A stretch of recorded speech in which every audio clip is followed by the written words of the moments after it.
ഉറങ്ങൂ, വ്യായാമം ചെയ്യൂ, നല്ല ഡയറ്റ് ഫോളോ ചെയ്യൂ, പിന്നെ വീണ്ടും പോരാടൂ. ഈ പറഞ്ഞ കാര്യം പിന്തുടർന്നാൽ നല്ല ബോഡി ഉണ്ടാക്കുന്നതിൽ നിന്നും നിങ്ങളെ തടയാൻ തന്നെ ആർക്കും സാധിക്കില്ല.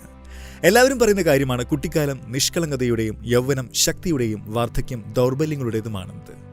കുഞ്ഞുങ്ങളുടെ കാര്യം മാതാപിതാക്കളും വയസ്സായവരുടെ കാര്യം അവരുടെ ബന്ധുക്കളും ഒക്കെ ശ്രദ്ധിക്കും. എന്നാൽ യൗവനത്തിലുള്ളവർ അവരവരുടെ പ്രശ്നങ്ങൾക്കുള്ള പരിഹാരം സ്വയം കണ്ടെത്തേണ്ടതാണ്. പ്രശ്നങ്ങൾ നേരിടാൻ കരുത്തരായവർക്കേ സാധിക്കുകയുള്ളൂ. പ്രശ്നങ്ങളും ശരീരത്തിന്റെ ബലവും തമ്മിൽ എന്താണ് ബന്ധം എന്ന് നിങ്ങൾക്ക് തോന്നാം. ഇതിന് ഉദാഹരണമായി ഒരു കഥ പറയാം. സതീഷ് എന്നും പ്രശാന്ത് എന്നും പേരുള്ള 2 ക്രിക്കറ്റ് കളിക്കാർ എൻ്റെ വീടിൻ്റെ അടുത്തുണ്ടായിരുന്നു. 2 പേരും നല്ല രീതിയിൽ ക്രിക്കറ്റ് കളിക്കുമായിരുന്നു. എന്നാൽ പ്രശാന്ത് സതീഷിനേക്കാൾ മെലിഞ്ഞ ഒരാളായിരുന്നു. സതീഷിന് നാച്ചുറലായി തന്നെ മസ്കുലർ ബോഡി ഉണ്ടായിരുന്നു. 2 പേരും നല്ല രീതിയിൽ കളിക്കുമെങ്കിൽ പോലും ശരീരത്തിന്റെ ദൗർബല്യം കാരണം പ്രശാന്ത് ഒത്തിരി വേനലിൽ കളിച്ചുകൊണ്ടിരിക്കുമ്പോൾ കുഴഞ്ഞു വീഴാറുണ്ടായിരുന്നു. കാലാവസ്ഥ മാറുമ്പോൾ ഒത്തിരി അസുഖങ്ങളും അയാൾക്ക് പിടിപെടുന്നുണ്ടായിരുന്നു. അത് കാരണം എല്ലാ ദിവസവും കൃത്യമായി പ്രാക്ടീസ് ചെയ്യാനും പ്രശാന്തിന് സാധിക്കുമായിരുന്നില്ല. എന്നാൽ സതീഷ് എല്ലാ ദിവസവും ഏത് കാലാവസ്ഥയാണെങ്കിലും അയാൾ കൃത്യമായി പ്രാക്ടീസ് ചെയ്യാറുണ്ടായിരുന്നു.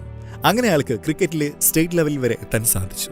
എന്നാൽ പ്രശാന്തിന് പഴയ നിലയിൽ നിന്നും ഉയർന്നു വരാൻ സാധിച്ചില്ല. ഇതുപോലെ തന്നെയാണ് എല്ലാ മേഖലകളിലും ശരീരത്തിന്റെ കരുത്ത് മാറ്റങ്ങൾ ഉണ്ടാക്കുന്നത്. സ്ട്രോങ്ങും കുറച്ച് ബൾക്കിയും ആകേണ്ടത് അത്യാവശ്യമാണ്. കുടുംബത്തിൽ നിങ്ങളാണ് ഏറ്റവും കൂടുതൽ മെലിഞ്ഞ ആ വ്യക്തിയെങ്കിൽ ഈ വീഡിയോ നിങ്ങളുടെ ജീവിതത്തെ തന്നെ മാറ്റിമറിക്കാൻ സാധ്യതയുണ്ട്.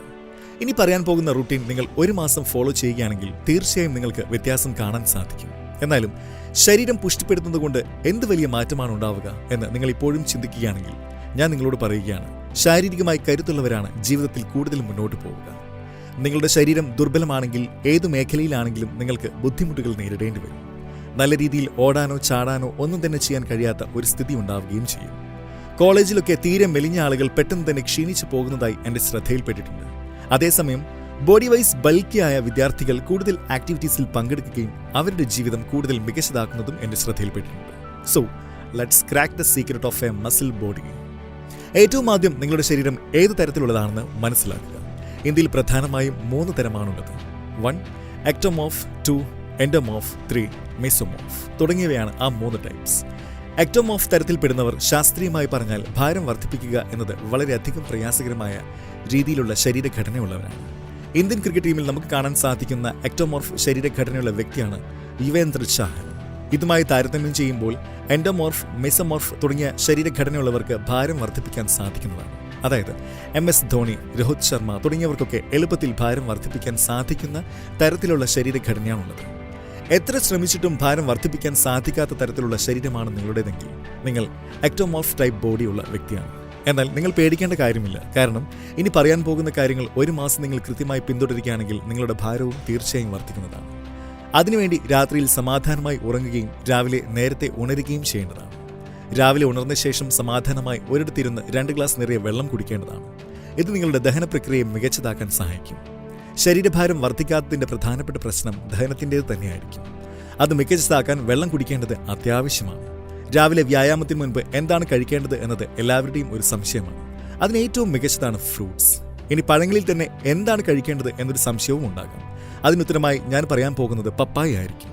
വെറും വയറ്റിൽ പപ്പായ കഴിക്കുന്നത് നമ്മുടെ ശരീരത്തിലെ വിഷാംശങ്ങളെ എളുപ്പം പുറന്തള്ളാനും ശരീരഭാരം ആരോഗ്യകരമായി വർദ്ധിപ്പിക്കാനും സഹായിക്കും. ജിം അല്ലെങ്കിൽ വർക്കൗട്ടിന് നിങ്ങൾ നിങ്ങളുടെ ഷെഡ്യൂളിനനുസരിച്ച് സെറ്റ് ചെയ്യുന്നത് നല്ലതാണ്. നിങ്ങൾക്ക് അനുയോജ്യമായ രീതിയിൽ രാവിലെയോ വൈകിട്ടോ വ്യായാമം ചെയ്യാവുന്നതാണ്.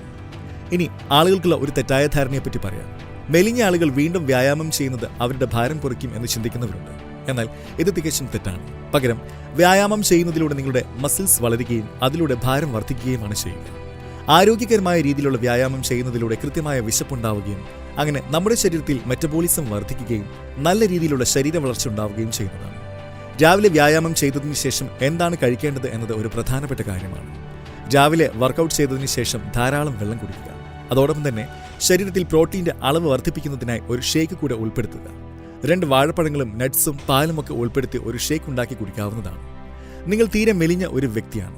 നിങ്ങൾക്ക് പെട്ടെന്ന് തന്നെ ഭാരം വർദ്ധിപ്പിക്കണമെങ്കിൽ നിങ്ങളുടെ ഷേക്കിൽ 2 സ്പൂൺ പീനട്ട് ബട്ടർ കൂടെ ആഡ് ചെയ്യുക. നിങ്ങൾക്കിതിൽ മധുരം ചേർക്കണമെന്നുണ്ടെങ്കിൽ തേൻ ഉപയോഗിക്കുക. പഞ്ചസാര ഉപയോഗിക്കുകയേ ചെയ്യരുത്. ലഞ്ചിന് നിങ്ങൾക്ക് ഇഷ്ടമുള്ളത് കഴിക്കാം. വീട്ടിൽ തന്നെ ഉണ്ടാക്കുന്ന ആരോഗ്യകരമായ ഭക്ഷണമാണ് മികച്ചത്. നോൺ വെജ് കഴിക്കുന്ന ഒരു വ്യക്തിയാണെങ്കിൽ 2 മുട്ടകൾ ഉൾപ്പെടുത്താവുന്നതാണ്. അതേസമയം നിങ്ങൾ വെജിറ്റേറിയൻ ആണെങ്കിൽ സോയ ചങ്ക്സ് അല്ലെങ്കിൽ പനീർ പോലുള്ള എന്തെങ്കിലും ഉൾപ്പെടുത്താവുന്നതാണ്. ഇതോടൊപ്പം തന്നെ നിങ്ങളുടെ ഭാരം വർദ്ധിപ്പിക്കാനും നിങ്ങളുടെ ആരോഗ്യം മികച്ചതാക്കാനും സഹായിക്കുന്ന തൈര്, മോര് തുടങ്ങിയവയും ഭക്ഷണത്തിൽ ഉൾപ്പെടുത്താവുന്നതാണ്. സാലഡ് നിർബന്ധമായും ഉൾപ്പെടുത്തുക. ഭക്ഷണം കഴിച്ചതിന് ശേഷം കൃത്യം 1 മണിക്കൂറിന് ശേഷം ധാരാളം വെള്ളം കുടിക്കുക. ഇനി കഴിച്ച ആഹാരം ദഹിക്കാനായി എന്താണ് ചെയ്യേണ്ടത്? ഭക്ഷണം ദഹിപ്പിക്കാൻ ഇനി പ്രത്യേകിച്ച് എന്തെങ്കിലും ചെയ്യേണ്ടതായിട്ടുണ്ടോ എന്നുള്ള ചോദ്യങ്ങളൊക്കെ നിങ്ങളുടെ മനസ്സിലേക്ക് വരും. എന്നാൽ നിങ്ങൾ പ്രത്യേകിച്ച് ഒന്നും ചെയ്യേണ്ടതായിട്ട് വരില്ല. പകരം നിങ്ങൾ ചെയ്യാവുന്ന ചില തെറ്റുകളെ പറ്റിയാണ് ഇനി പറയാൻ പോകുന്നത്. അതാണ് ആഹാരം കഴിച്ച ഉടനെ വെള്ളം കുടിക്കുക എന്നത്. അങ്ങനെ ചെയ്യുന്നതിലൂടെ നമ്മുടെ ഡൈജസ്റ്റീവ് എൻസൈംസിന്റെ എഫിഷ്യൻസി കുറയുന്നതാണ്. അതിനുശേഷം ഓരോ മണിക്കൂർ കഴിയുമ്പോഴും ധാരാളം വെള്ളം കുടിക്കുക. ഒരു 4-5 മണിയാകുമ്പോൾ ബനാന അല്ലെങ്കിൽ ഷേക്ക് വിത്ത് ചാന പൗഡർ കഴിക്കുക. നിങ്ങളുടെ ഭാരം വർദ്ധിപ്പിക്കാനായി ഒരു ദിവസം 2200 കാലറീസ് നിങ്ങളുടെ ശരീരത്തിന് ലഭിക്കുന്ന രീതിയിലുള്ള ഡയറ്റ് ഫോളോ ചെയ്യേണ്ടതാണ്. നിങ്ങൾക്ക് ഒരു ദിവസമുള്ള നിങ്ങളുടെ ഭക്ഷണത്തിൽ കൂടുതൽ ആഡ് ചെയ്യണമെങ്കിൽ കേർഡ് റൈസ് ആഡ് ചെയ്യാവുന്നതാണ്. ഇത് ദഹനത്തിനും നല്ലതാണ്, ശരീരത്തിന് ഊർജ്ജം പകരുന്ന ഒന്നുമാണ്. ഇനി വരുന്നൊരു ഘടകമാണ് വ്യായാമം. നിങ്ങൾക്ക് ഇഷ്ടമുള്ള സമയത്ത് വർക്കൗട്ട് ചെയ്യാവുന്നതാണ്. ജിമ്മിൽ നിന്നും എത്തിയതിനു ശേഷം വാഴപ്പഴം കഴിക്കുന്നത് നല്ലതാണ്. അതല്ലെങ്കിൽ ഡിന്നർ തന്നെ കഴിക്കാവുന്നതാണ്. ലഞ്ചിന് കഴിച്ച് അതേ ഭക്ഷണം കഴിക്കുന്നത് തന്നെയാണ് നല്ലത്. നിങ്ങൾക്ക് ആരോഗ്യകരമെന്ന് തോന്നുന്ന ഭക്ഷണ പദാർത്ഥങ്ങളും ആഡ് ചെയ്യാവുന്നതാണ്. പിന്നെ ഉറങ്ങുന്നതിന് മുൻപ് ശർക്കരയിട്ട 1 ഗ്ലാസ് പാലും കുടിക്കുക. ഡിന്നർ കഴിച്ചതിന് ശേഷം ശരീരം റിലാക്സ് ആക്കി വെക്കേണ്ടതാണ്. അതിനുവേണ്ടി 5-10 മിനിറ്റ് നടക്കുകയോ ഒക്കെ ചെയ്യാം. മൊബൈൽ ഫോൺ ദയവ് ചെയ്ത് ഉപയോഗിക്കരുത്.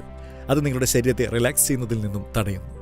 റിക്കവറി ഇല്ലാതെ നിങ്ങൾ എന്ത് തന്നെ വ്യായാമം ചെയ്താലും നിങ്ങളുടെ ശരീരത്തിൽ മാറ്റമൊന്നും ഉണ്ടായെന്ന് വരില്ല. അതുകൊണ്ട് റെസ്റ്റ് എടുക്കാൻ മറക്കരുത്. 7 മുതൽ 8 മണിക്കൂർ വരെയുള്ള ഉറക്കം വളരെയധികം പ്രധാനമാണ്. ഈ പറഞ്ഞ കാര്യങ്ങൾ കൃത്യമായി ചെയ്യുക. നിങ്ങൾക്ക് നിങ്ങളുടെ ഭാരം വർദ്ധിക്കുന്നതായി കാണാൻ സാധിക്കും. നിങ്ങൾ കഠിനമായി പരിശ്രമിക്കുക. നിങ്ങളുടെ വിജയം തീർച്ചയായും നിങ്ങളെ തേടിയെത്തും. Stay calm and work hard with discipline.